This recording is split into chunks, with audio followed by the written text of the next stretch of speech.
Welcome back, Peter. Yeah, good to be back. The classic intro. And then, so it's podcast number 32, I believe. And the book that we read this time was Start With Why by Simon Sinek.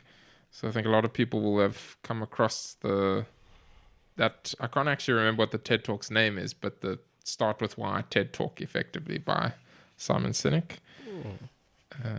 I don't know. Had you heard about Simon Sinek before reading this book, or? Yeah, I think we had spoken about him. And I think I'd explained to you that also there's this one thing, I don't know if you actually got a chance to look into it, JLS, Global Leadership Summit, and he was a speaker at one of the years, and Yes, he gave a talk. I think if you notice my status on WhatsApp from like years ago is like infinite game versus finite game. That's actually from his talk that was given. But no. I've heard of him. No, I have come across the infinite game thing and a bunch of stuff like that from his, and you did tell me I'm starting to ring a bell now. But yeah, he seems like quite a popular speaker in terms of the like business ideas and sort of marketing, but especially business leadership, those kinds of things. I mean, JLS, like it's a leadership summit, so yeah, it does have a lot of speakers and many around leadership. So his talks, like motivational speeches around, leadership essentially. Okay, nice. Yeah, I looked briefly at it, but I need to go and do a bit more of a look because I don't remember much. But cool. Should we get started with the book summary? Yes. Okay. Cool. Okay, yeah. So Start With Why by Simon Sinek introduces the golden circle, an idea he developed while trying to understand why some marketing worked better than others. Over time, he realized the concept explained not just effective marketing, but how great leaders and organizations inspire action. The golden circle consists of 3 layers: why, how, and what, with why at the center representing purpose or belief. Sinek illustrates the idea with examples from companies like Apple and Harley-Davidson, showing how those that start with why inspire loyalty and success. The book's central message, reflected in its subtitle, is that great leaders inspire everyone to take action by starting with why. Yeah, I don't know if you have any additional thoughts there, Peter. No, I think that was straight to the point. Cool. Yeah, so inspiring great leaders inspire people to take action, and it's all kind of centered around this why idea, which obviously comes up quite a bit in the book.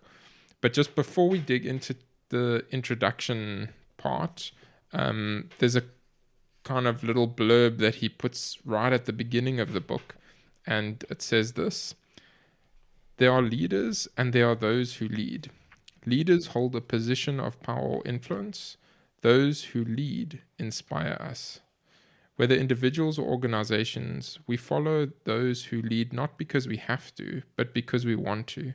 We follow those who lead not for them, but for ourselves. Yeah, it's another theme that comes up every now and again for him. But I think it is a helpful distinction between basically someone that's in a position of leadership and someone that people actually follow, like a true leader. Yeah. All right. Should we start with the introduction part? So there's 6 parts to the book. I'll read through the headings of the parts and then we can look at introduction. So part 1 is a world that doesn't start with why, and then part 2, an alternative perspective. Part 3, leaders need a following. Part 4, how to rally those who believe. Part 5, the biggest challenge is success. And part 6, discover why. So he touches on those different pieces, and then we'll, as usual, just jump through them and read little snippets from each of the sections and then chat through it. Right, starting with the introduction. So on page 1, so this is, the subtitle is Start With Why.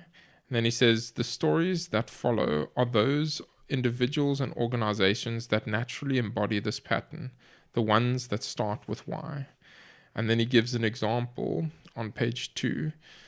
Samuel Pierpont Langley set out in the early 1900s to be the first man to pilot an airplane. He was a senior officer at the Smithsonian Institute.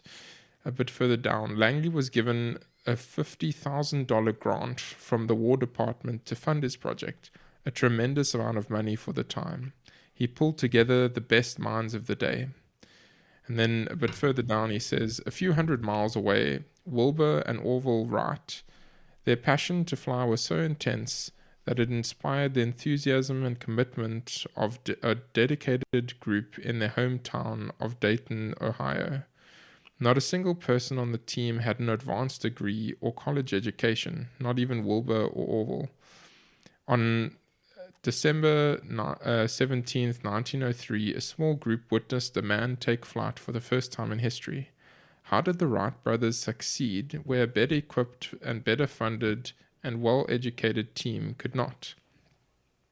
They were pursuing exactly the same goal, but only the Wright brothers were able to inspire those around them and truly lead their team to develop a technology that would change the world.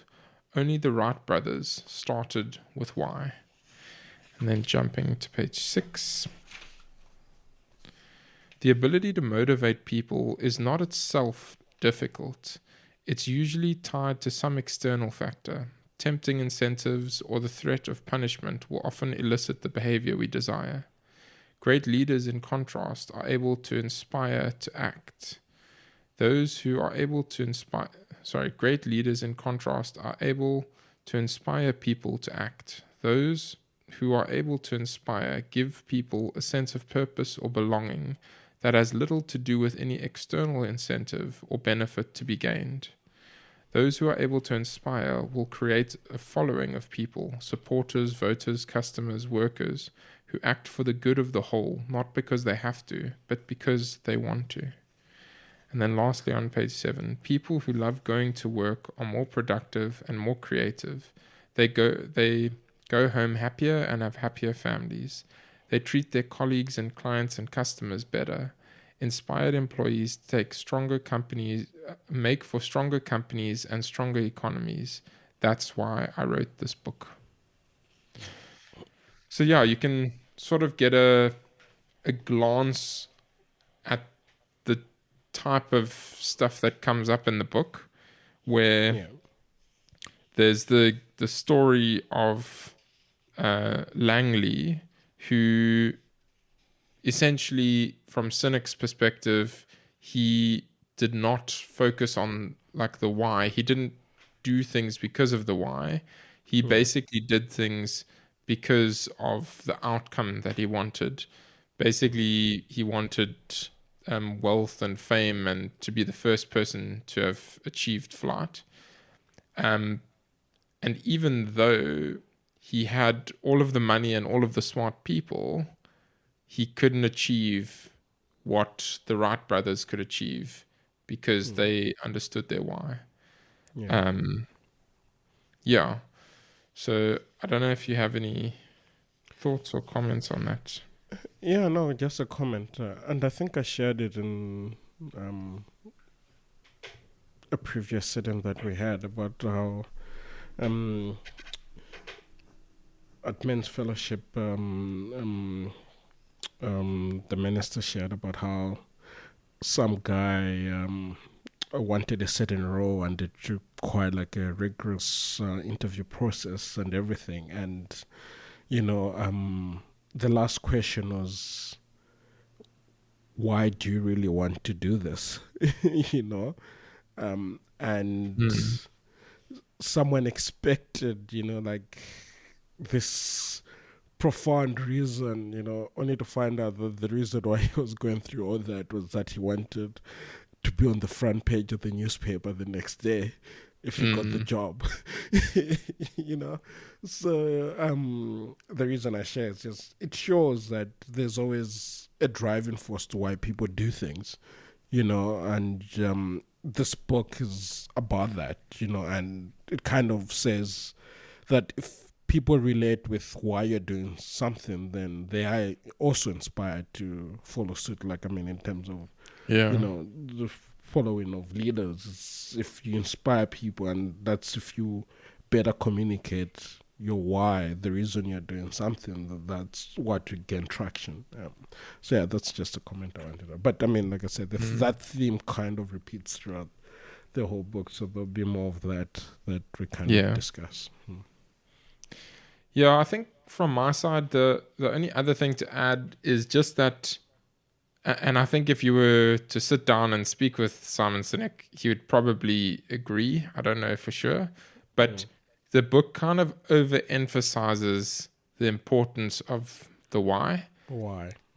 Like, I don't think it's unimportant. Like, it is a very important thing to try and understand, and it does have a lot of weight. And I think that there's lots of good examples of that. But I think it's also obviously a bit narrow of a view. I don't know how better to phrase it.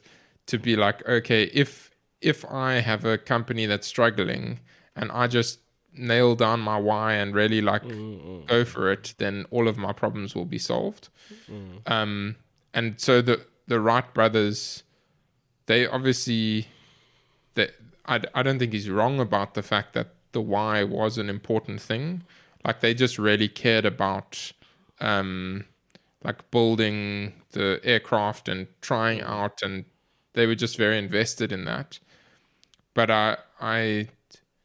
I'd be hesitant to say like that's the main thing. I think there's also a lot of other factors that would have come into play which aren't super clear. But yeah, I think other than that sort of caveat, I think it's a nice angle to look at things and see like, okay, do are you just doing something for some external validation, or are you doing it because of some intrinsic motivation, is maybe a different way to put it. And as you come across these kind of ideas, most of the time you'll realize like the extrinsic motivation, so someone giving you money or doing X or Y or Z, can help in the moment, but you need the intrinsic motivation for long-term success, essentially. And also, like, I mean, almost want to say as well, it's like more of a point you reach when you're maybe in some sort of internal turmoil, or you're facing some sort of turmoil in a particular situation, and you're trying to, get to the root cause of the problem and kind of, or get a reminder of why you embarked on something. I think where this book can also come in handy. You know. Yeah. No, I think that's true. All right, should we head over to part one? Yeah. Okay, so part one, a world that doesn't start with why. And then the first chapter is assume you know. So, yeah, I'll read through some snippets from there. So, starting on page 11, he gives this sort of example. On a cold January day, a 4-3 A 43-year-old man was sworn in as chief executive of his country. By his side stood his predecessor, a famous general who 15 years earlier had commanded his nation's armed forces in a war that resulted in the defeat of Germany. The younger leader was raised in a Roman Catholic faith. He spent the next 5 hours watching his parades in his honor and stayed up celebrating until 3 o'clock in the morning. And then Simon asks the question, "Do you know who I'm describing?" And then he carries on. "It's January 30th, 1933. I'm describing Adolf Hitler, not, as most people would assume, John F. Kennedy. The point is, we make assumptions. We make assumptions about the world around us based on sometimes incomplete or false information. In this case, the information I offered was incomplete." And then he goes to the next page, 12. Consider how organizations are formed and how decisions are made. Do we really know why some organizations succeed and why others don't? Or do we just assume? Then a bit later, not only bad decisions are made on false assumptions. Sometimes when things go right, we think we know why, but do we really? And then he gives this nice illustration where basically there's a story about a set of American car executives who went to Japan to observe the assembly line, and the Americans would take a mallet and tap the edges of the door at the end of the assembly to make sure that they perfectly fit. But in Japan, they didn't seem to do this. And then the American executives were kind of trying to figure out, and they say, well, like, when do you do the making sure the door fits perfectly? And then the Japanese say, we just make sure that it fits when we design it. Mm-hmm. And then he says here at the end, what the American automakers did with their rubber mallets is a metaphor for how so many people and organizations lead. When faced with the result that doesn't go according to plan, a series of perfectly effective short-term tactics are used until the desired outcome is achieved. But how structurally sound are those solutions? And then further down, even though the outcome may look the same, great leaders understand the value in the things we cannot see. So, yeah, it's a really... I think it's a story that sticks in your mind. Mm-hmm. And I think what he's getting at, I might be wrong, is the things that we don't see is the why often. Mm-hmm. Because it's not clearly stated. But if you don't have the why, then you end up just using a rubber mallet to fix the problem. Mm-hmm. Which later in the book, and maybe a tiny bit from the intro, we see that the rubber mallet is essentially like rewards and short-term incentives and things like that. So yeah. What are your thoughts, Peter? Yeah. The rubber mallet as well can be, I mean, now from having read the book, can also be like how to do something. You know how the golden circle is sort of laid out with the why at the core. It's like maybe with the rubber mallet, it's you starting with how to make the door fit instead of asking yourself, why does the door need to fit? You know, this is just me looking at it in a different view, but I understand what you mean, that the rubber mallet can also be incentives to sort of boost productivity. That's also like how can you boost productivity? You hammer it to the left and right by offering incentives, but actually not knowing that those incentives are doing more harm to the company than good, because you not understanding why does it don't need to be hammered. So in this case, it's like, okay, the measurements are not precise enough. those some Yeah. tolerance to it, so instead of you going back to be like, the reason we're making this is that, and we need these tolerances to fit exactly, you're forcing it to fit, which Yeah. isn't the right approach. Yeah. Yeah, and it's just not wise for long-term success, because you, like he said, it's not structurally sound. Yeah. You're gonna cause cracks and little things that, over time cause the system to fall apart.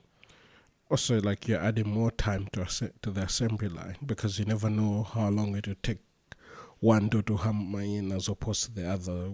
Yet when it fits perfectly, you know how long it takes to assemble a vehicle. Yeah. No, I think there's lots of analogies and benefits Yeah. to, I guess, knowing your why, as Simon would say. Yeah. Okay. Should we go to carrots and sticks? Yeah. Okay.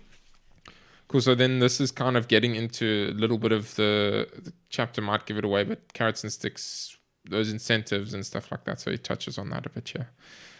So starting on page 17, there are only two ways to influence human behavior. You can manipulate or you can inspire. When companies or organizations do not have a clear sense of why their customers are their customers, they tend to rely on a disproportionate number of manipulations to get what they need. And for good reason. Manipulations work. And then over the next couple of pages, he gives different examples. And those include price, promotions, fear, aspirations, peer pressure, novelty. So those are all different types of manipulations that he gives. And then jumping to page 28. I cannot dispute that manipulations work. Leadership is the ability. But there are trade-offs. Not a single one of them breeds loyalty. Over the course of time, they cost more and more. The gains are only short-term, and they increase the level of stress for both the buyer and the seller. If you have exceptionally deep pockets and are looking to achieve only short-term gain with no consideration for the long term, then these strategies and tactics are perfect. But obviously implying that they're not a good idea. And then a bit further down, leadership is the ability to rally people not for a single event, but for years. In business, leadership means that customers will continue to support your company even when you slip up. There's a big difference between repeat business and loyalty. Repeat business is when people do business with you multiple times.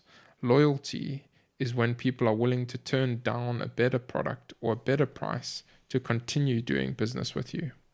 Loyalty is not easily won. Repeat business, however, is, and all it takes are more manipulations. And then to page 31. When you lose your kitten and offer a reward to get it back, you don't need to have a lasting relationship with the person returning it. You just want your cat back. Manipulations are a perfectly valid strategy for driving a transaction or for any behavior that is only required once or on rare occasions. But in any circumstance in which an organization or a person wants more than a single transaction, however, if there's hope for lasting loyalty, lasting friendship, manipulations do not help. And then page 34. With every price stop, every promotion, fear-based or aspirational message, and novelty we use to achieve our goals, we find our companies, our organizations, and our systems getting weaker and weaker. And then at the end of the chapter, he says, the reality is, in today's world, manipulations are the norm, but there's an alternative. Yeah, I mean, I think we touched on a lot of the stuff already, but just in general, don't use manipulations unless it's for a short-term thing. Like the cat, I think that was actually a brilliant example. Like, it's like, okay, if you want your cat back and you have some money and you can sort of offer it, then great. Like, there's nothing wrong with that. But it's not a long-term solution for other things. Yeah, I think also like just to add to what you're saying, it all starts off well, because I mean, if you read the stories that were well laid off in this section, it's like there was a good reason why something was done, but then because it gave the illusion that sales were performing better and everything, people wanted to do that over extended period of time, not knowing that they're actually diminishing why they do things, by offering this sort of, I want to say, catch to incentive, like you put it, to buy in their product. I mean, for instance, that whole Samsung story, that whole rebate drawn into one of the items, but then turns out that if you lived in an apartment block, then that kind of didn't apply, because you'd go, then it would be like, oh, someone has already claimed from that address, meaning that it only worked for the lucky person that claims first, but everyone else after that, it's like, oh, there's already, a TV in that address, So again, if you really to bore down to dig deep into that, like, I mean, that in itself is a horrible tactic for a company to play. Yeah. They will manipulate you to do something, then in the end you realize actually there's actually no benefit to this,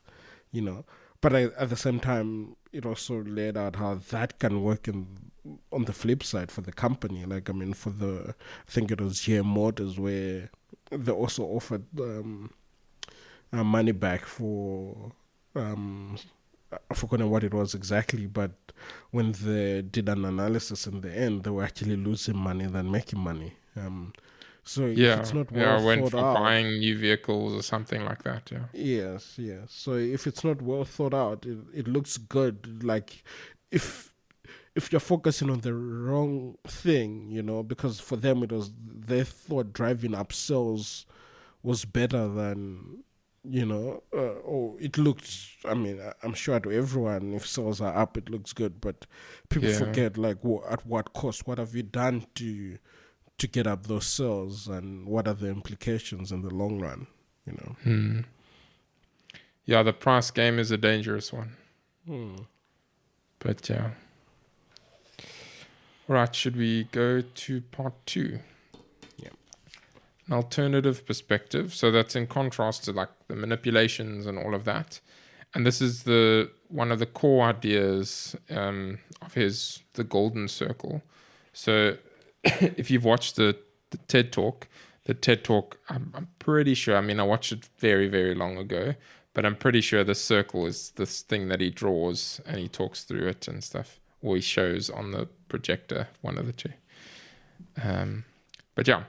So starting on page 37, he's got the diagram with the circle, and it's kind of like drawn like an onion. The innermost layer is the why, then one ring out is the how, and then the last ring is the what. And yeah, starting in the center, going outwards. And then on page 37, he says, there are few leaders who choose to inspire rather than manipulate in order to motivate people. Whether individuals or organizations, every single one of these inspiring leaders thinks and acts and communicates in the exact same way. And it's the complete opposite to the rest of us. Consciously or not, how they do it is by following a naturally occurring pattern that I call the golden circle. And then he gives that illustration. And then he runs through the different pieces on page 39 of what the different parts are. So I'll read through that. And it all starts from the inside out. It starts with the why. Let me first define the terms, starting from the outside of the circle and moving inward. What? Every single company and organization on the planet knows what they do. Everyone is easily able to describe the products or services a company sells or the job function that they have within that system. What's are easy to define.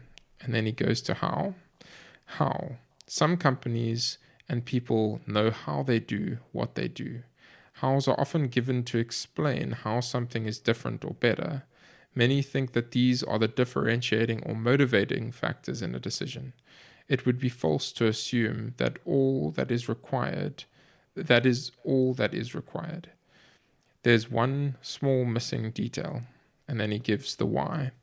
So why? Very few people or companies can clearly articulate why they do what they do. When they say why, I don't mean to make money. That's a result. By why, I mean what is your purpose or cause or belief? Why does your company exist? Why do you get out of bed every morning? And why should anyone care? When most organizations or people think, act, or communicate, they do so from outside in, from what to why. And for good reason. They go from the clearest thing to the fuzziest thing. But not inspired companies. They think from the inside out. So going from why to what instead of what to why. And then on page 40, if Apple were like most other companies, the marketing message from them would move from the outside of the golden circle. And a marketing message from Apple, if they were like everyone else, might sound like this. We make great computers, they're beautifully designed, simple to use, and user-friendly. Want to buy one? And then he gives the contrasting example of how Apple actually does when they start with why. And he says, everything we do, we believe in changing the status quo. We believe in thinking differently. The way we challenge the status quo is by making our products beautifully designed, simple to use, and user-friendly. And we happen to make great computers. Want to buy one? And then he says, and this is a classic line that he uses on page 42, people don't buy what you do, they buy why you do it. And then jumping to page 47. Any company faced with the challenge of how to differentiate themselves in the market is basically a commodity, regardless of what they do or how they do it. It's a vicious cycle, but only companies that act like commodities are the ones who wake up every day with the challenge of how to differentiate. Companies and organizations with a clear sense of why never worry about it. They don't need complex systems of carrots and sticks. They are different, and everyone knows it. They start with why in everything that they say and do. And then page 48, having good quality products is of course important, no matter how clear your why. If what you sell doesn't work, the whole thing falls flat. But a company doesn't need to have the best products. They need to be good or very good. But better or best is a relative comparison. And then lastly, knowing your why is not the only way to be successful, but it is the only way to maintain lasting success and have a greater blend of innovation and flexibility. When your why goes fuzzy, it becomes much more difficult to maintain growth, loyalty, and inspiration that help drive the original success. Yeah. There was quite a lot there, but I think the core piece, I think, makes sense and it remains the same, which is start with why and then work outward. Don't do the opposite, which is the natural thing that we do. And the thing that I found, it's obvious, but also I found it quite interesting, is that he talks about how you don't have to be the absolute best, because it's most of the time, given if it's a very niche small thing that's very targeted, maybe it is actually possible to compare if one thing is truly better than another thing. But for most products, they have tons of different features and tons of different little things, and to say one is better than the other one is kind of not really a comparison, because it's what are the features that you care about for that product. If we're talking about software or physical things, and so you don't actually need to be. Oh, my computer just froze. Can you still hear me, Peter? Yeah, I can still hear you. Okay, great. It seems like it's back now. Not sure what happened. But you don't need to be the best out of everyone. You just need to have a very good thing, or even just a good solid product, and know your why. So kind of have almost like a purpose and a reason for why you're doing things that people can then understand and follow. And if your product's just good and it has that clear sense of why, then it's quite likely that people will use your product and happily cheer you on.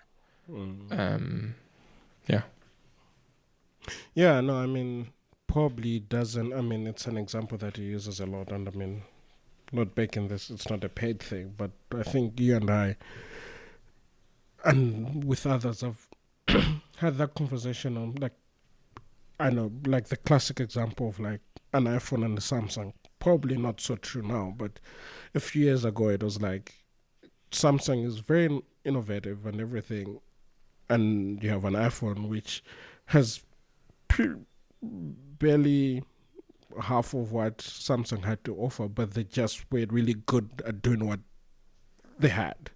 So whatever they had incorporated in their devices, they did at a very, exception. They did it exceptionally well, and that set them apart. It's because they knew that this is what we're delivering, and we need to do it and people resonate with that. Doesn't, again, like you said, there are a lot of small things on different products, and it's just have to be able to cling on to something to lean towards that, because, and I mean, people's sentiments differ. I mean, there are other people where that appealed to them, but others were like, no, we love innovation. They follow that why of propelling innovation, and for them, Samsung was a better device. But I mean, that's just an example. But yeah, just agreeing with you that like it drives the idea pretty well. But again, like you've said earlier, there are other factors that influence it. But yeah, really driving the why of why you're doing something, and sticking to it, helps. And I mean, even in the previous chapter about how that is what breeds loyalty, and I mean, it makes sense. We see it all the time. It's like there are people who are loyal to certain brands. They'll never tell you why, but or not. They probably know why if you ask them, but it's like that loyalty is different for different people, because there is something that resonates to someone in different products to help build that loyalty. Yeah,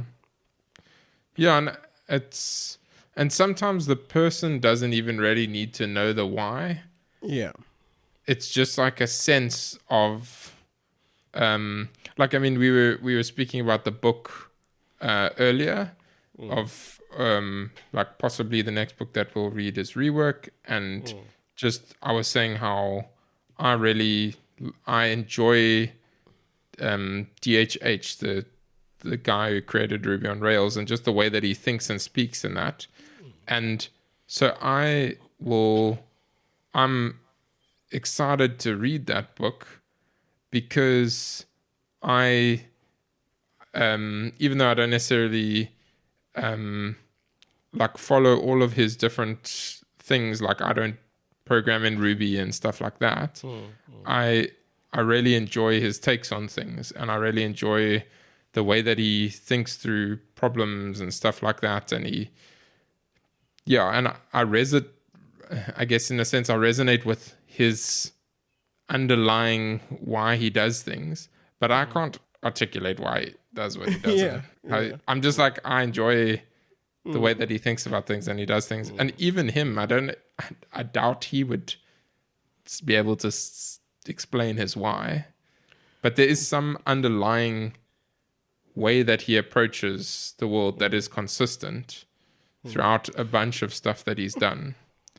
And funny you should say that, because Simon Sinek does stress that part to be like, I'll get this wrong about how the Y is from the limbic system of the brain, and the other is the frontal cortex, I think. And it's how like the one elicits emotions, and like the part that the Y is drawn from is actually the emotion, which is actually separate from where speech is created in the human brain. That's why it's very hard to explain why you love someone.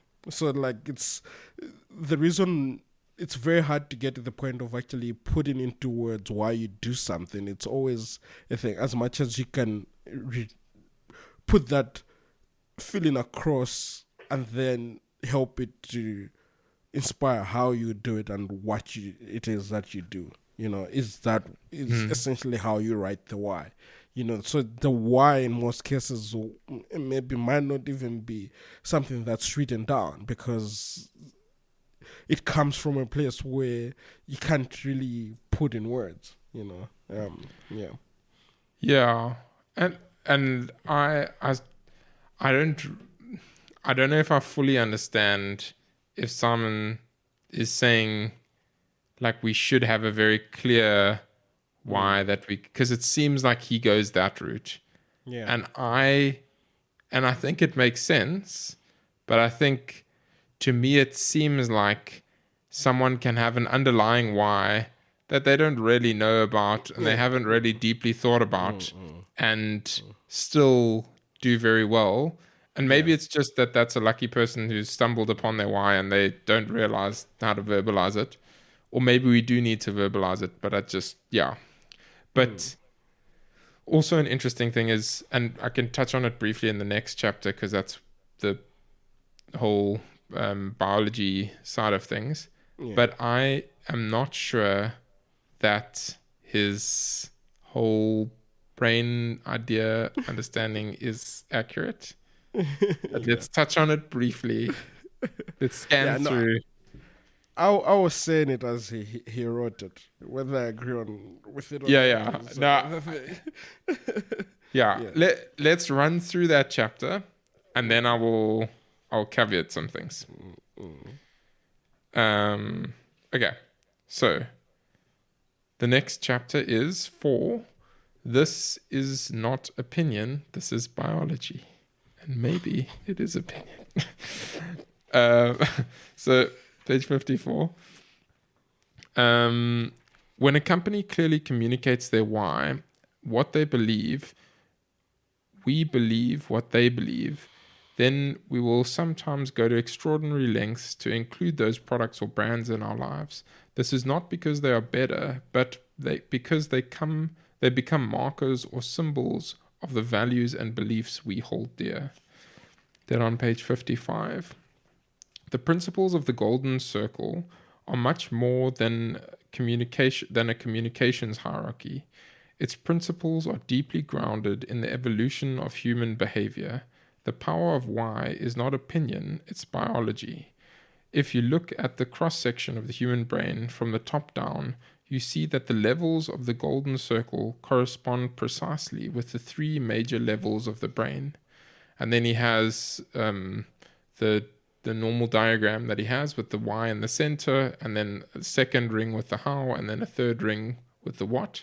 And then next to it, he has the diagram of essentially the brain, with the innermost circle being the limbic brain or the limbic system, and then the second circle also being the limbic system or the limbic brain, and then the third ring being the neocortex. And then he says the neocortex, which corresponds with the what level, he says the newest area of the brain, our Homo sapien brain, is the neocortex, which corresponds with the what level. The neocortex is responsible for rational and analytical thought and language. The middle 2 sections comprise the limbic brain, or comprise comprise the limbic brain. The limbic brain is responsible for all of our feelings, such as trust and loyalty. It is responsible for human behavior and all our decision making, but it has no capacity for language. When we communicate from the outside in, when we communicate what we do first, yes, people can understand vast amounts of complicated information like facts and figures, but it does not drive behavior.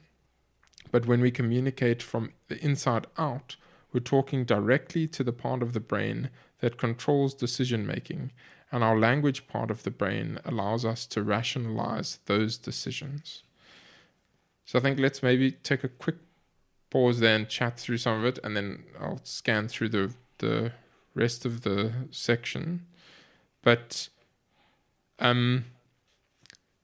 so I tried to look at it briefly because it rang a bell in my mind of, and I can't remember which book it was, but I think it was How Emotions Are Made, which is where the topic came up, and the theory of the triune brain. And then a note that I put here is that it's metaphorically useful, but apparently scientifically inaccurate, since it seems to borrow heavily from the triune brain, which, again, apparently has been largely disproven. And again, I'm not 100% sure if this is like of all the details and that. At one point, I would have liked to pretend like I know a lot about the brain and stuff, but in reality, I just don't. And I forget most of the things that I learn. So take all of this with a grain of salt. But it seems like that triune brain theory is not super accurate. And then the reason, as far as I recall, is because in reality, the brain systems aren't super neatly clean cut. So to say that the neocortex doesn't do any deal at all with like feelings, and the limbic brain doesn't deal at all with language and things like that, is just apparently not the way that it works. It's much more like all of the different parts kind of connect and communicate with each other. So lots of different things fire when you're talking and doing things, and when you're feeling things, the same sort of situation happens where it's lots of different parts of the brain that are like firing and stuff. And obviously there's primary regions that fire up, like auditory cortex and all of those things for sound and that, but it's not quite as clean cut as the triune brain makes it out to be. So those are some thoughts. But having said all that, even though it might not be 100% scientifically accurate, and he might not be right about the part where he says that it's not opinion, it's just biology, that I think the concept and the way that he, like, there's definitely something that rings true about it. Yeah. What are your thoughts, Peter? Now, you may have lost me. But no, I think to some degree, probably, again, like I said, with the pinch of salt type of conversation. Yeah. To be like, it might not be entirely the case. You know, and I mean, at the end of the day, it can be said to be an opinion. I mean, I don't know. Yeah, I don't have any knowledge to back the whole, or be confident to say that it is biology, because, yeah, my biology on the brain is very limited, probably just studied to pass biology exams. So, yeah, I have no leg to stand on that. So. I didn't even do biology in high school, or except for the grades where we had to. So I don't have any legs to stand on. But yeah, I mean, the main thing is that it might not be true. It might be true. Maybe I'm misunderstanding it as well, but it might not be true. But that's not really super, super important. As long as you put Yeah. that to the side and you treat it more as a metaphor than anything else, I think then there's still a lot of value, and it doesn't,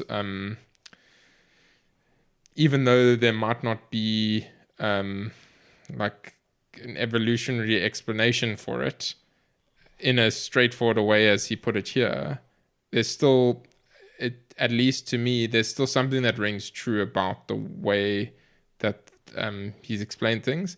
And I mean, he's done very well for himself, so I'm assuming that there's something that has rung true with a lot of people. Yeah. Yeah.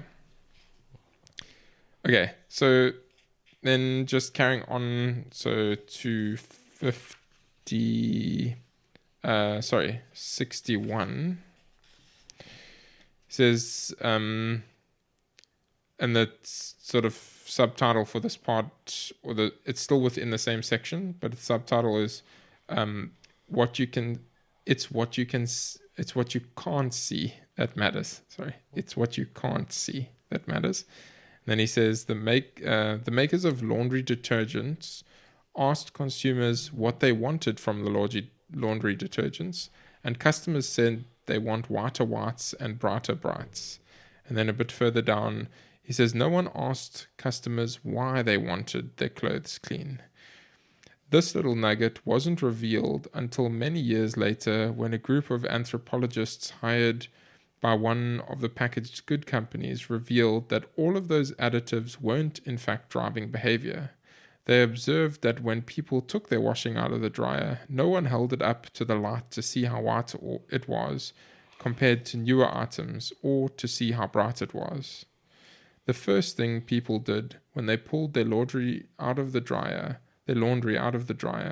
was to smell it. The feeling of being clean was more important than being clean. And then on 64, remember, people don't buy what you do, they buy why you do it. If a company does not have a clear sense of why, then it is impossible for the outside world to perceive anything more than what the company does. And when that happens, manipulations that rely on pushing price, features, service, or quality become the primary currency of differentiation. Yeah. Make things smell nice and you'll do better. That's my conclusion. Yeah, I think to me, what to add there, like, I mean, that example is actually a good one, in my opinion. In the sense that I think so often people try to understand or do all this research, and I think it boils down to like observation and not asking the right question. You know, like, and I mean, it's something that's always said, like, not everyone knows what they want, you know? Yeah. And I think that's a classic example to be like, you know, when driving the product, and I mean, it's a detergent after all. You'd expect it to make things cleaner, you know, Yeah. the clean thing, you know. But it's like, what then differentiate the different ones? I mean, it's the same as the toothpaste example here at the beginning. You know, Yeah. it's like there's multiple ranges of toothpaste, you know, but at the end of the day, everyone just wants cleaner teeth and fresher breath, you know. But you still find ways to manipulate people to buy one over the other. They're probably same brand and others are priced more than others, you know, based on what the outcome is. And that's all part of this manipulation cycle. But at the end of the day, the why still remains true, that the only reason you want toothpaste is to brush your teeth. Yeah. You know. Yeah. No, there's lots of different ways that we can fall into those traps of, yeah. creating 50,000 toothpastes. Yeah. All right, so clarity, discipline, and consistency. That's the next one. So chapter 5. So starting on page 65, he says, clarity of why. It all starts with the clarity of why. You have to know why you do what you do. If the leader of the organization can't clearly articulate why the organization exists beyond its products or services, then how does he expect the employees to know why they come to work? To inspire starts with the clarity of why. And then he goes on to the discipline of how. Once you know why you do what you do, the question is, how will you do it?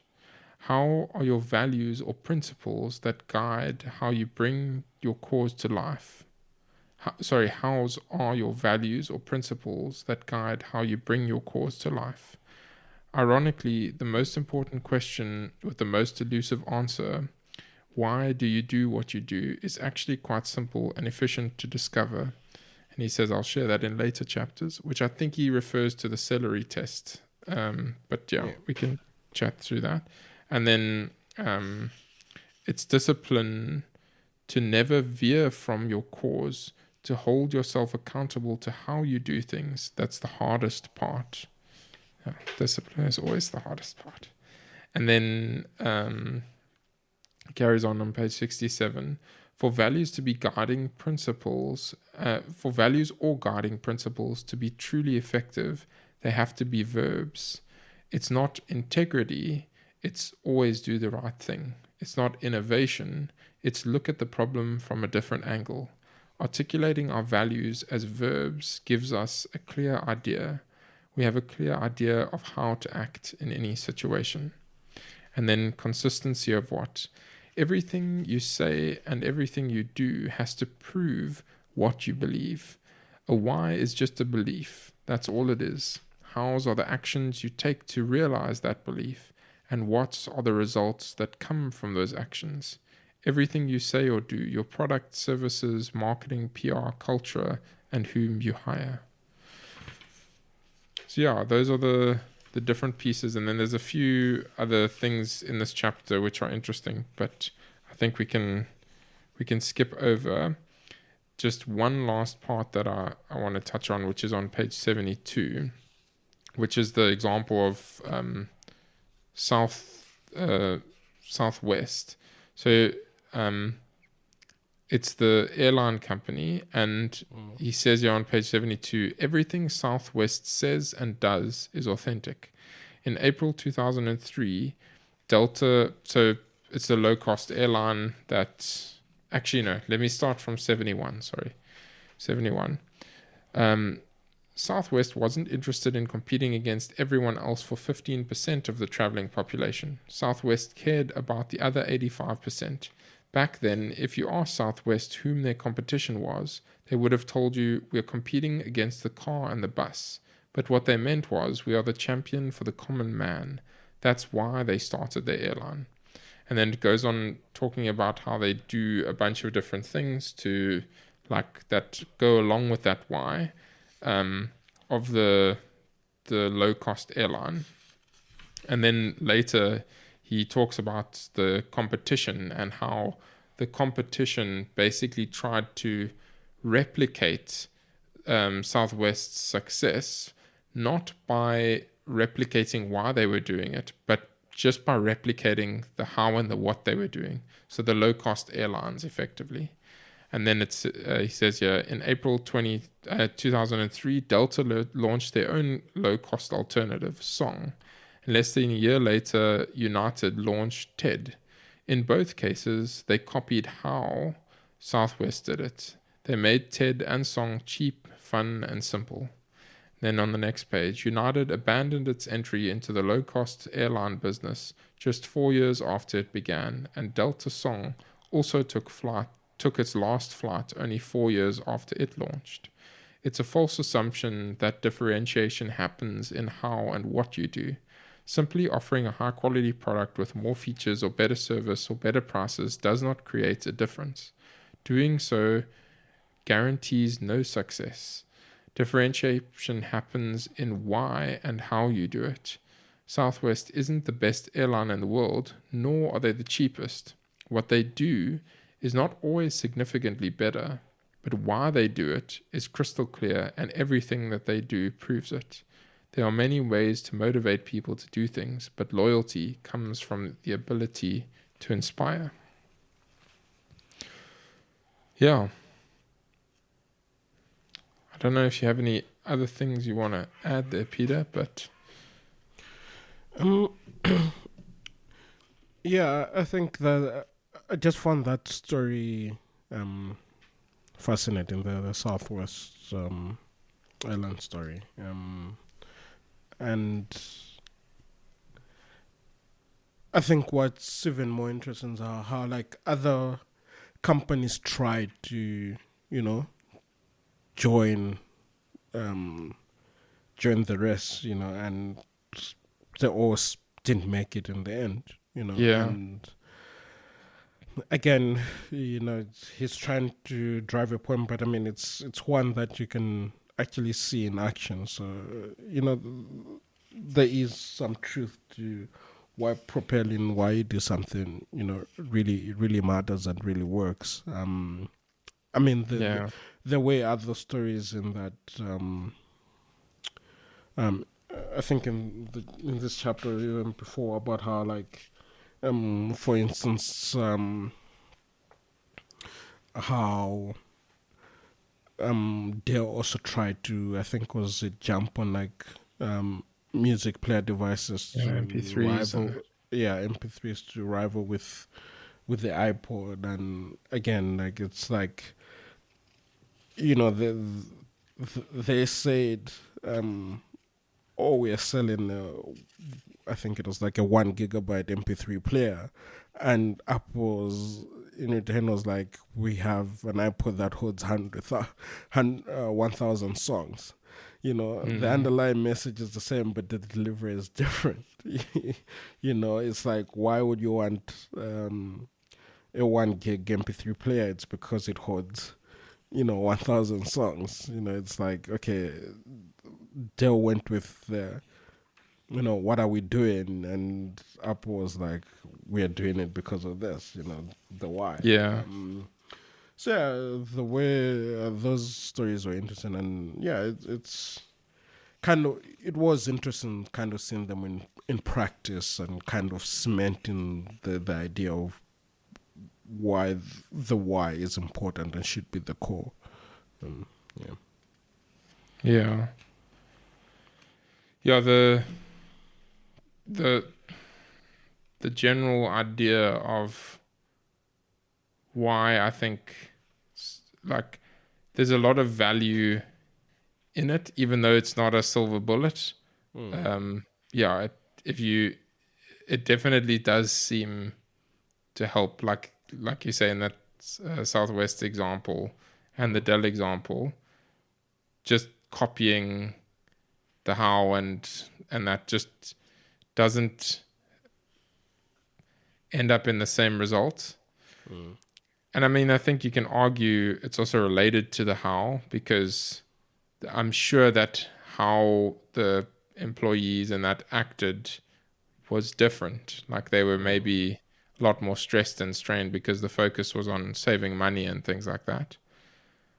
But I think that pours out of the why, because if the Southwest goal was always, okay, we're going to produce this low-cost airline for the people, like the for the people part is the main thing to make it affordable. It's not, okay, we need to be cheaper than our competitor. It's just we need to make it as affordable as possible. And then you're competing. If you competing in that way, it's not as stressful and strenuous, and you're not going to treat your employees badly because they didn't save a penny here or there. But the employees will be inclined to try and save money in different ways because they're not doing it for themselves. They're trying to do it for what they believe to be the good thing, the why. All right. Should we go to the emergence of trust? So we're going to jump through this one fairly quick, but I'll read the first part, which is on page 83. If a company mistreats their people, just watch how it mistreats them. Just watch how the employees treat their customers. I could see Continental's biggest problem the second I walked in the door in February 1944. Gordon Bethune wrote in From Worst to First, the chief executive first-hand account of Continental's turnaround. It was a crummy place to work. That was the problem. You can't have a good product without people who like coming to work. It just can't be done, he said. Happy employees ensure happy customers, he said, and happy customers ensure happy stakeholders, in that order. And then jumping to page 94, he gives an example of these stone workers, and the illustration he titles "Give Them a Cathedral." And so he says here, consider the story of two stonemasons. You walk up to the first stonemason and ask, do you like your job? The stonemason says, the work is monotonous, the stones are heavy, and lifting them day after day can be back-breaking. I'm not even sure if this project will be completed in my lifetime, but it's a job and it pays the bills. And then carrying on page 95, he says, then we go to the second stonemason, and he says, I love my job. I'm building a cathedral. Sure, I've been working on this wall for as long as I can remember, and yes, the work sometimes is monotonous, and I work in the scorching hot sun all day long. The stones are heavy, and lifting them day after day can be backbreaking. I'm not sure if this project will even be completed in my lifetime, but I'm building a cathedral. And then he says, simply having the sense of why changes his entire view of his job. It makes him more productive and certainly more loyal. And then the rest is sort of similar things, but I think that covers most of the parts where you need to, if you want your company to function well, it seems like the wise approach, and this is for the long term, it seems like the wise approach is to care about your staff and to treat your employees well, because if you do that, then they will in turn treat the customers well and they will improve different things. So that's the one part of it, and that's part of building trust in a company. And the other thing is to give the employees a good reason to be doing the thing. Make it clear why they're doing so. Yeah, give them the cathedral to work towards. Don't just be like, please keep on laying these stones for the rest of your life. Yeah, it's about like make them understand why you exist in a way, like why you do things. Why, like, I mean, we are both in software development, like understanding why, you deliver products the way you do or services the way you do. If you can relate to that and understand that, then it helps motivate you to do the work. So I think that's like I said, the emergence of that's what propels that idea. Yeah. And I was wondering while reading through this chapter, is it always true? And I don't think it is, but I do think it helps in most of the cases. But like if you think about a plumber or something like that, I'm sure you get plumbers that are like very keen on what they're doing, and they just very excited to be able to help people and do that. But I'm sure that there's also a lot of plumbers who they're fine, they're happy, kind, nice people, but they don't have some like incredible sense of why or some intrinsic deep motivation. They're just doing their thing and helping out, and it's just that's what they do. and they're fine. They're not terribly sad about it. They're also not overly ecstatic about it. They're just doing their job. Yeah. But don't you think that's then where the thin or the line comes to those that do their work and those that do their work exceptionally well? Maybe, but I think that there are, as an example, plumbers that can do an incredibly good job, and they're not like the most passionate people about their job in the world. I'm sure that you get a lot of plumbers that are like that and super passionate and all, but I don't think it's like a requirement. Yeah. But having said that as well, I do think he kind of hints at it a bit throughout the book. But if you want to scale, then I think the why becomes more and more important. Yeah, Because that's what I was kind of drawing at, to be like, yes, they might not have that drive for it, but that's what I'm saying. They're there to do the job, but again, for them, it can also be like tomorrow wake up and be like, actually, you know what? Let me not do this anymore. You know? But if you're driven by that, and that, again, it goes back to what you're saying about if you want longevity into someone, you have to resonate with the why. Because then for those people, yes, they still do a good job because they know they're earning money. There is an incentive for them to do that. But it's easy for them to be like, okay, you know what? I'm done here. What's the next thing for me to do? You know? It's like the whole, I mean, we'll get there, but I guess the whole thing of like achievement and success, you know. But yeah. Yeah, I think that's fair. There are definitely aspects where it's incredibly important. Yeah. Okay, so going on to the next part, how a tipping point tips. So the main part is on page 116. And he says here, the law of diffusion of innovations explains much more than just the spread of innovations or technology. It explains the spread of ideas. And then he gives this illustration, which is I don't think it's his thing. I think he says earlier that it comes from a 1962 book, The Diffusion of Innovations by Everett Rogers. And there's this diagram where there's a bell curve, and which is kind of, you can almost picture it like a hill.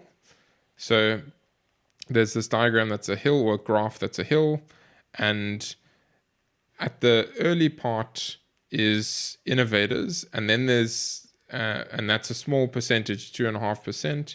And then the next little part is early adopters. And then there's the early majority, late majority, and the laggards. And basically, the idea is that the bulk of people sit in if you picturing a bell curve, in the middle of the bell curve, or to say it in less mathsy phrases, in the middle of the hill is where most of the people will fit, right? But on the edges is where you'll get the innovators and the early adopters. And on the opposite side, you'll get the people who are really slow to adopt things. But most of the people will just adopt things at an average pace. And the argument is that if you want to, you can spend a ton of money to try and target that middle bunch, but it's going to cost you a lot and it's not going to get you that far. But what you can do instead is you can use the why to target the innovators and the people who really connect with your product or service or idea, and you target those innovators, and they are naturally the ones who enjoy adopting things early. They don't mind if there's little issues and problems and stuff like that. They kind of expect that will happen. And they also happen to be the people that are most vocal about sharing when they are like, oh, this is great and I really like this, and they share the idea. Again, I'm not an early adopter in terms of the that rework book, but as an example there, I haven't even read the rework book, but I'm happy to be like, oh yes, I'm excited about this and that, and I'm promoting it without I'm not getting paid by them. There's nothing there. It's just that I'm excited about it because that like underlying why has gripped me. And yeah, so that curve, you want to target the early adopters and the innovators, because then they will promote it for you without you having to pay lots of money to market to the middle part, and then they don't even really care, and a lot of them don't listen and things like that because they're not super interested in the product, and some of them maybe use it, some of them don't.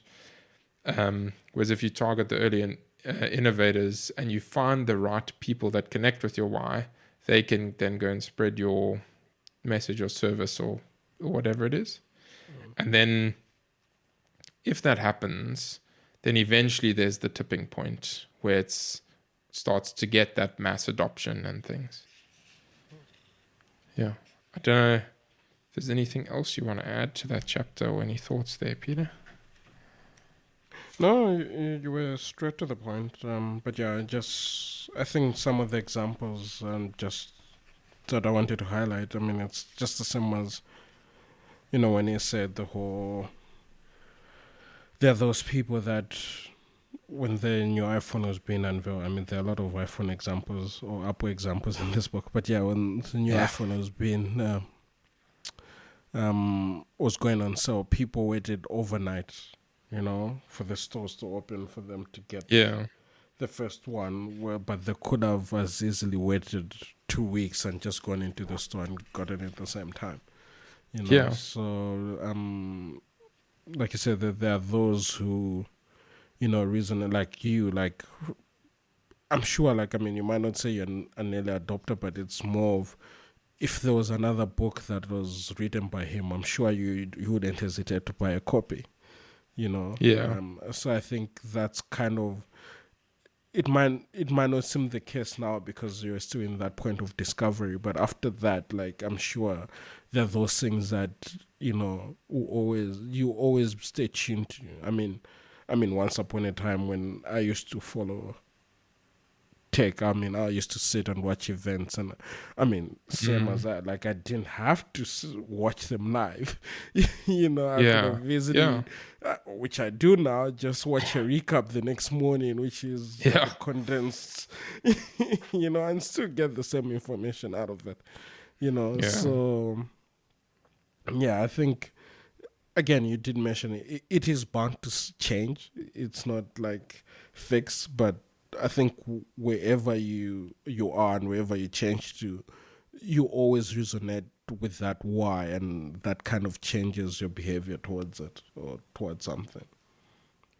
Yeah, it's I think the why, almost with the rework thing, it might even be that they've gotten to the tipping point, just with me as an example, where it's now almost anything that they do, I'm going to be interested in it and sharing it with other people and stuff like that. Maybe that's not completely true, but like, it's more true than it would be for some random person. And so they've almost reached the tipping point in that sense, where I'm now, again, even though I don't actually know what their why is, like, I can't verbally describe it. Like, I'm invested in their why. But yeah. Okay, going to the next part, part 8, which is part 4, chapter 8. Yeah, thanks. So part 4 is how to rally those who believe. And then he says there that the chapter title is Start with Why, but Know How. And then on page 34, he starts off with energy motivates, but charisma inspires. Energy is easy to see, easy to measure, and easy to copy. Charisma is hard to define and near impossible to measure and elusive to copy. Charisma commands loyalty, and energy does not. And then to page 38, Dr. Martin Luther King Jr. was a leader, but he didn't change America alone. Though Dr. King inspired a movement, to actually move people requires organizing. And as the case with most great leaders, there were others around Dr. King who knew better how to do that. For every great leader, for every why type, there's an inspired how type or group of how types who take their intangible cause and build the infrastructure that can give it life. And then he carries on to give the examples of how that was done.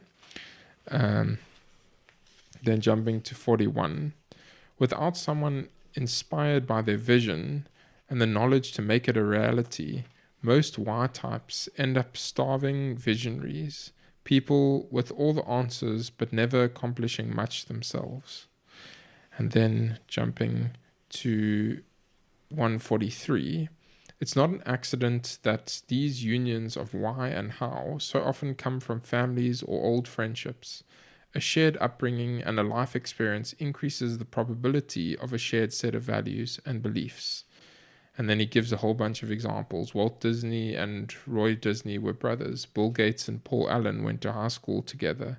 Herb Keller was Roland King's divorce attorney and old friend. And then, he carries on with examples. I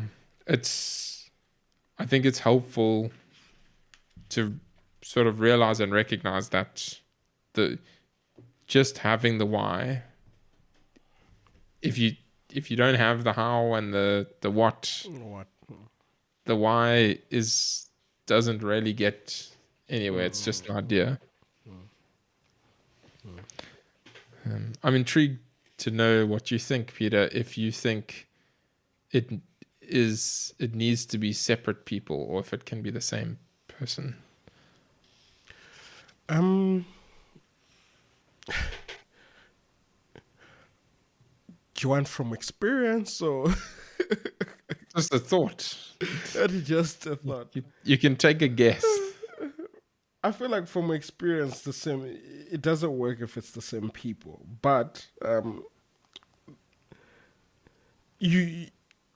okay, I would say the why needs to be present in the how, but the how doesn't always need to be present in the why.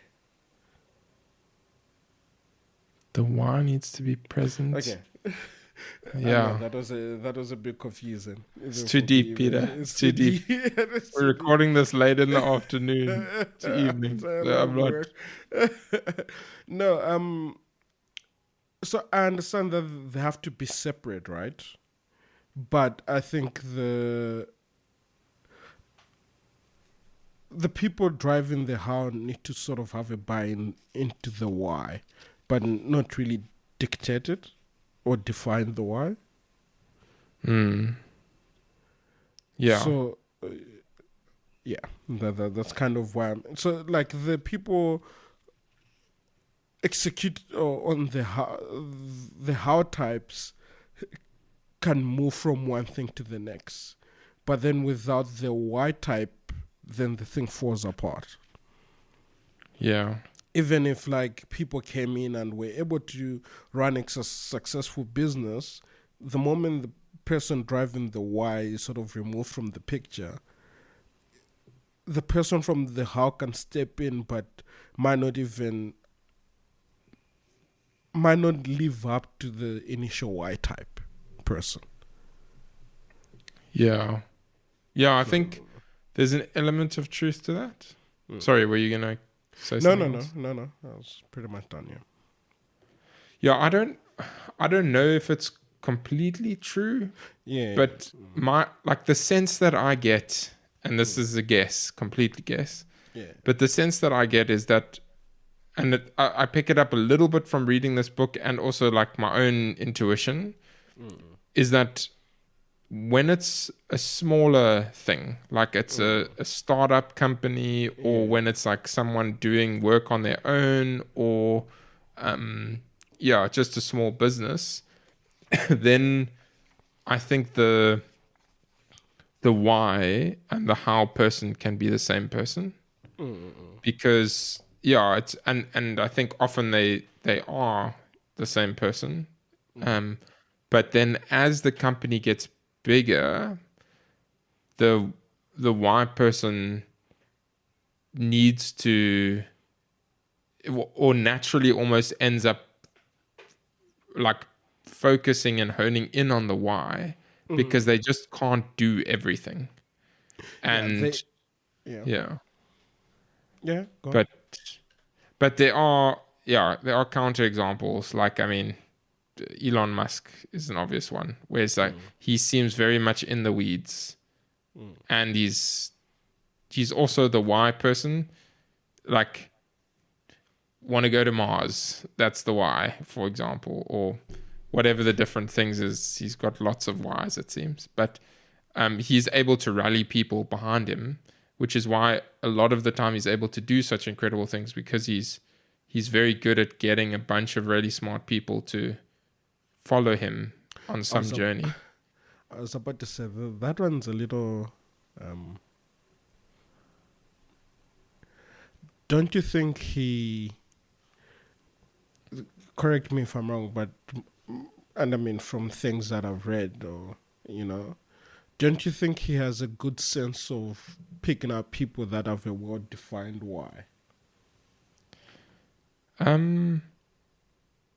Picking people that have already got a well-defined why.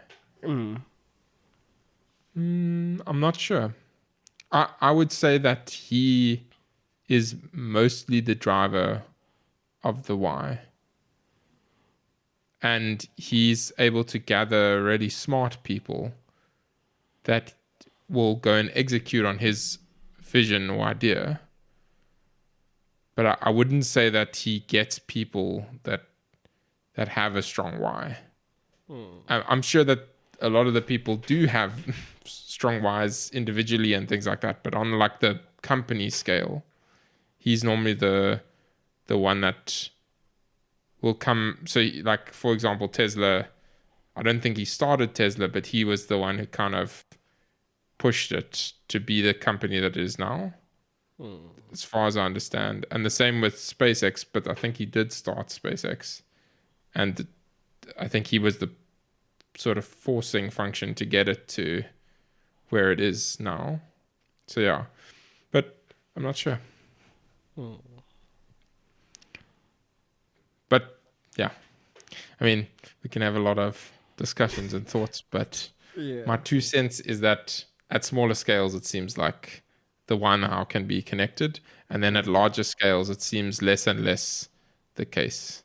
It seems more like it drifts to the why, but almost the why person normally needs to have the what you call it.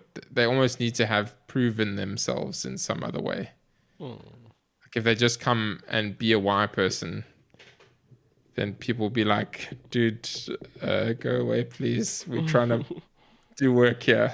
But if they've done a whole bunch of stuff, then people are like, oh yeah, like I can listen to what this person, and I can get behind what they're doing. Yeah. But that's the sense that I get. All right. Should we go to the next part? Yeah. So know why, know how, then what. So he says here on page 57, when a company is small, it revolves around the personality of the founder. There's no debate that the founder's personality is the personality of the company.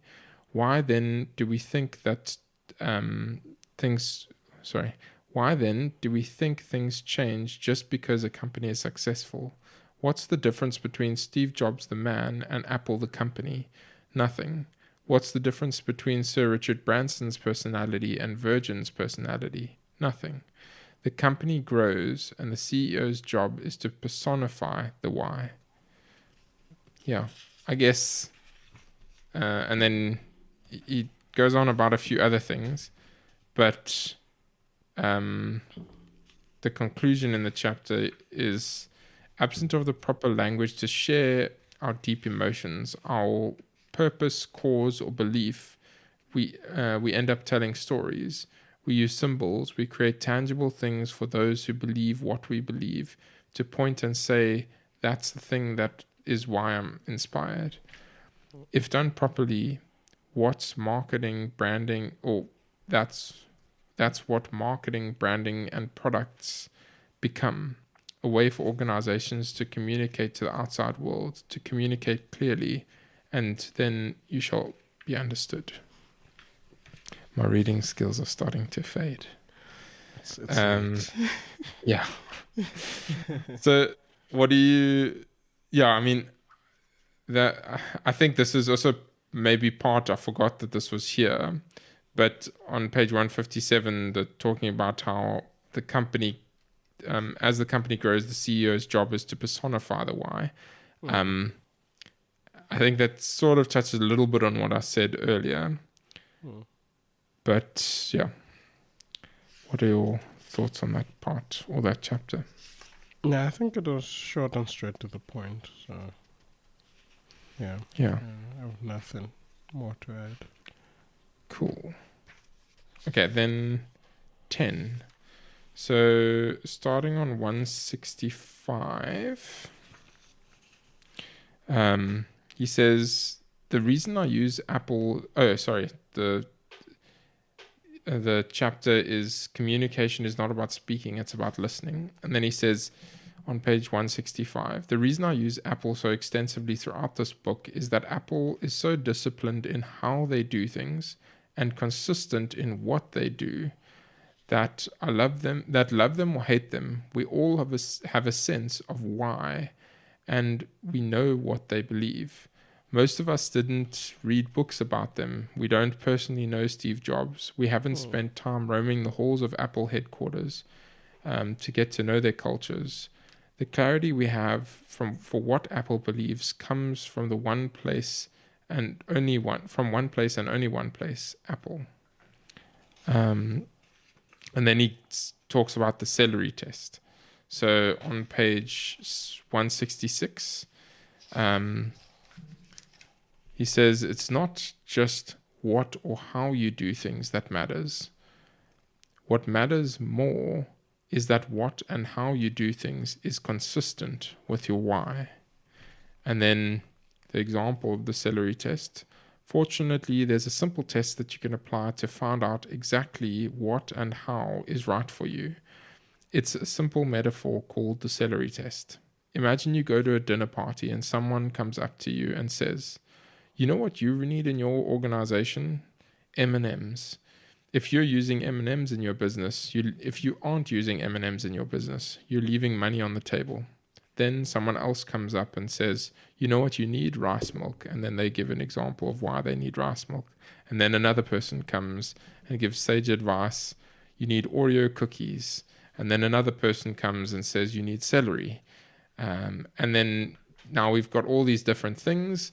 And so then you go to the grocery and then you're standing in the line and you have all of these items. And then he says basically that the only thing that the result of all of these different opinions and thoughts, and if you try to do all of them, the only thing that you end up is with a situation where no one knows what you stand for or what you believe.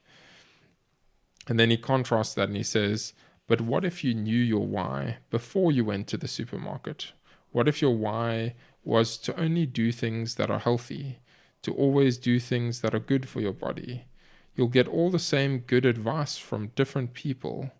And the only difference is that the next time you go to the supermarket, you'll only buy rice milk and celery. Filtering out your decisions through your why, you spend less time in the supermarket and less money So there's an efficiency advantage also. I think there's a few other different things in this chapter, but I think that's the most important part. And he talks about as well, like the idea of scaling. If you're able to communicate, so if I can convey to everyone in the organization a clear why, then as we saw with the celery test, you're instantly able to identify what to do. Like you didn't have to, he says later, you don't even have to know what he was going to say to be able to guess. You already knew before he said that you should buy the celery, or that because of that why, being healthy, etc. You knew that the celery was going to be the thing. So yeah, I think it's a good illustration, and it's a helpful way to narrow down the what's and the hows if you have that clear why. Yeah, I think for me, what stood out, like that, what you read, the filter in your decision to your why part, was important. Like, I mean, I think in many things that we do, or how we embark on life, if something doesn't resonate with us, for sure, like, rather stay away, So it is very important that slurry test is important, and like I said, that statement, I think, really stood out for me. Yeah. Cool. Should we go to the next one? Yeah. Which is when your why goes fuzzy.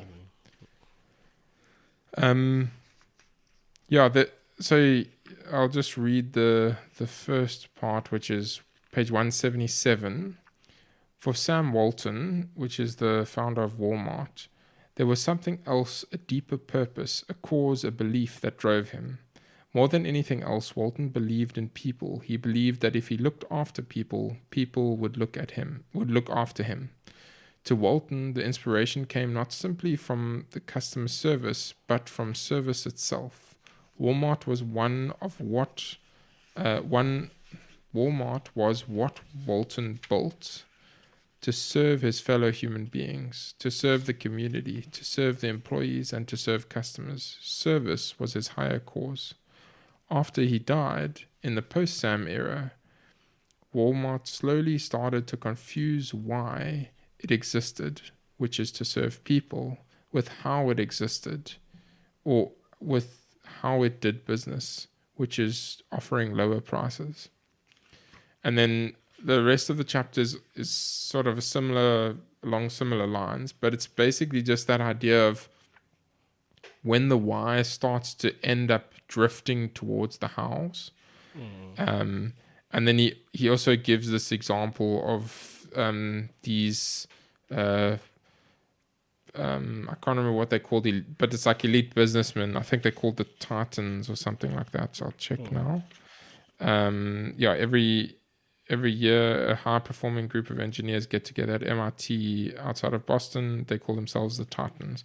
And then they talk about how these guys are super high-performing and all of that. And then how many of them achieve their financial goals. 80% of them put their hands up. Then of those 80%, how many of them are happy or feel like they've succeeded? And then very few of them say yes. And basically, Simon's conclusion is, we'll sort of see it touching on a bit in the next chapter, but that they've lost their sense of why. I think just to add, that's also where that idea I mentioned earlier about what's this, achievements and success comes. Where achievement is if you've completed your what it is that you do, but then success comes when the why is continually being successful or executed. So. Yeah. The next chapter talks a little bit about the split in that why versus how. So let's run through that. So the one thing he talks about, or he mentions, is on page 187, which is to check if an organization can grow. We can apply what he calls the school bus test. That's a little bit, harsh, but I'll read it. The school bus test is a simple metaphor. If a founder or leader of an organization were to be hit by a school bus, would the organization continue to thrive at the same pace without them at the helm? So many organizations are built on the force of a single personality that their departure can cause a significant disruption. The question isn't if it happens. All founders eventually leave or die. It's a question of when and how prepared the organization is for the inevitable departure. And then, he talks a bit more about different pieces.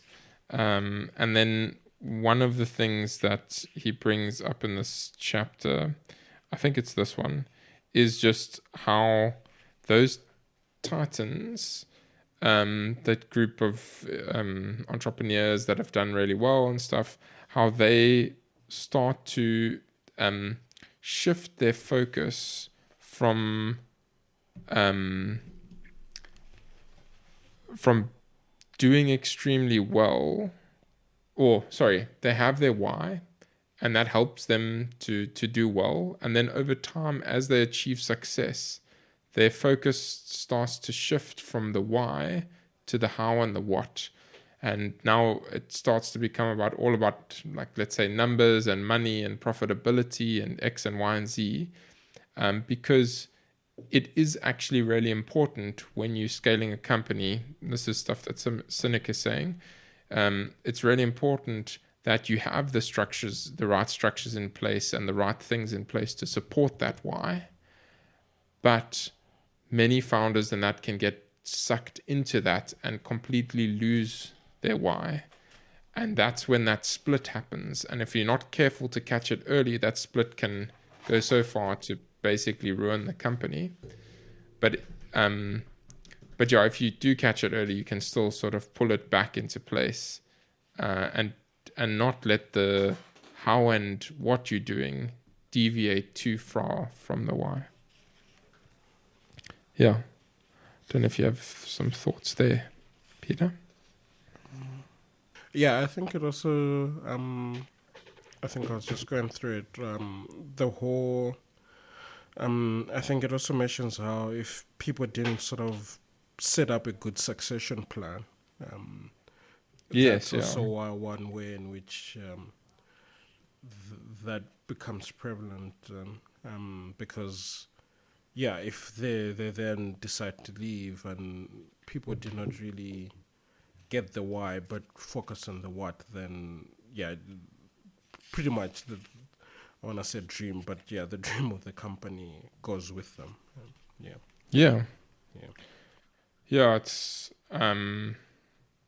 It's I actually wonder, like, he uses Microsoft as an example, and Microsoft is such a massive company that does so many different things that I wonder if they can fail in that same way of not having a clear why. And it's not that it's not helpful to have the why. It's just I wonder if he's right about it being a problem that they don't have a why. But just a random thought.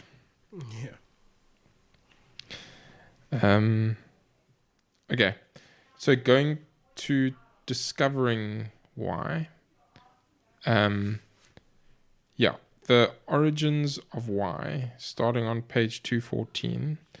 He says the why does not come from looking ahead at what you want to achieve, figuring out an appropriate strategy to get there. It's not born out of any market research, and it doesn't come from extensive interviews with customers or even employees. It comes from looking in the completely opposite direction from where you are now. Finding why is a process of discovery, not invention. Then carrying on 215.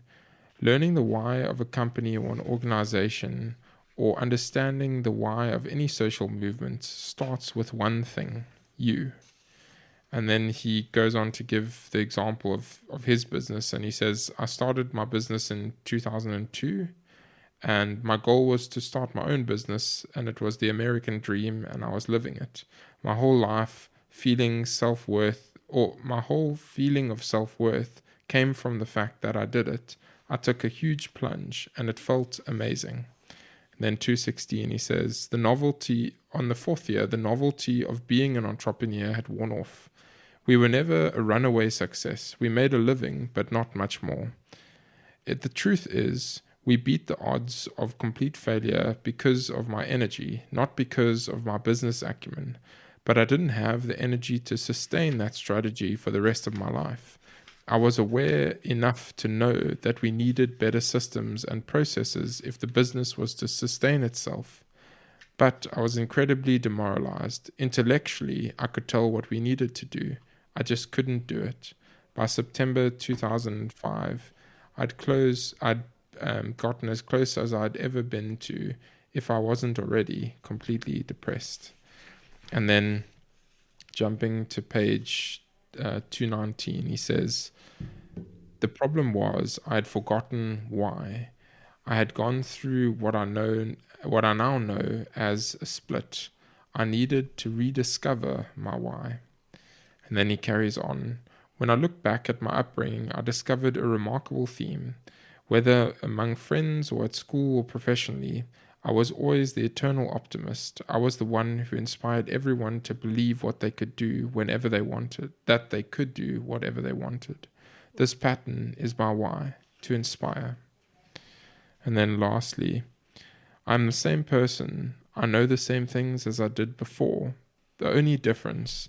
So he says how he did this experiment and he started to focus on the why and things.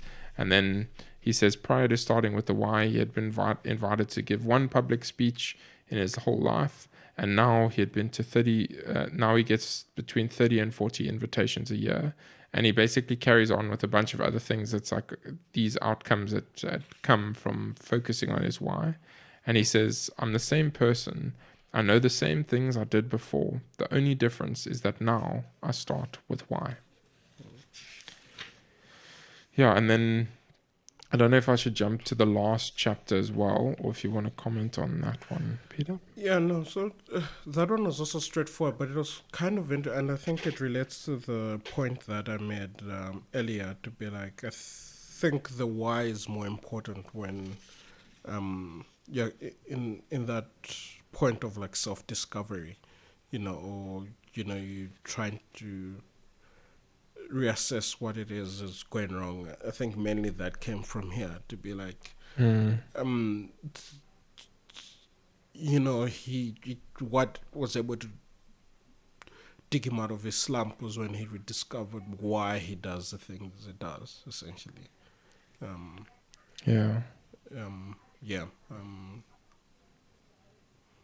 So yeah, it just sort of, I did say this, I think, before we got onto the call, to be like, the ideas are more, it's the same idea that's just been reinforced throughout the book. Yeah, no, I think a lot of it, interestingly, is about why. Yeah. Who would have guessed? Okay, should we go through the last part? Yeah. So he says a new competition, and he gives this illustration of this. I think it's a boy. He says he's never won a single race in his entire life.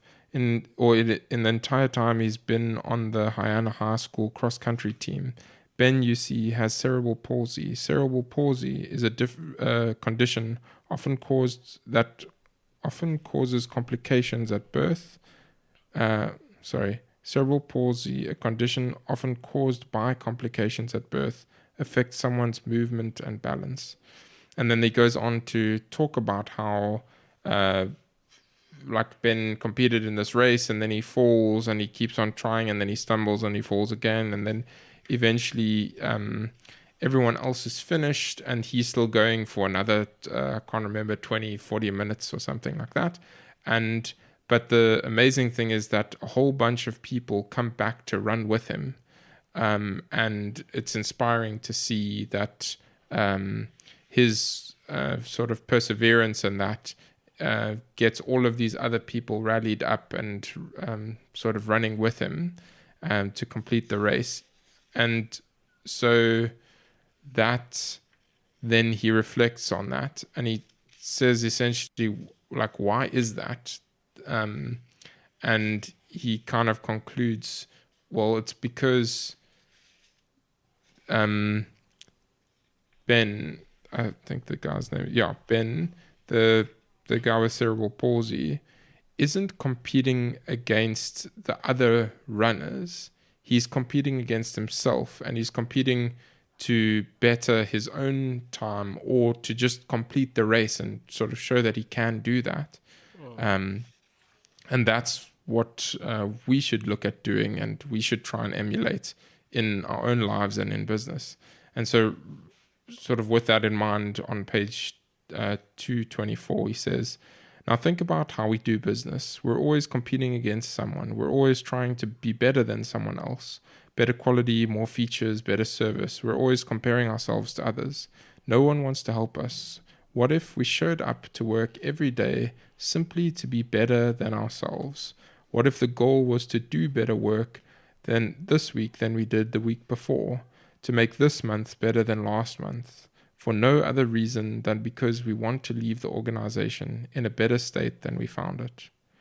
What if the next time when someone asks you, who's your competition, we replied, no idea? What if the next time someone pushes, what if the next time someone pushes, well, what makes you better than your competition? We replied, we're not better than them in all cases. And then he concludes, imagine every organization started with why. Decisions would be simpler, loyalties would be greater, trust would be common currency. Yeah. And that is Start With Why by Simon Sinek. Yeah. What are your final thoughts, Peter? Interesting book with a lot of God nuggets. Like I said, it's I think this is the third time I'm stating this to be like, it's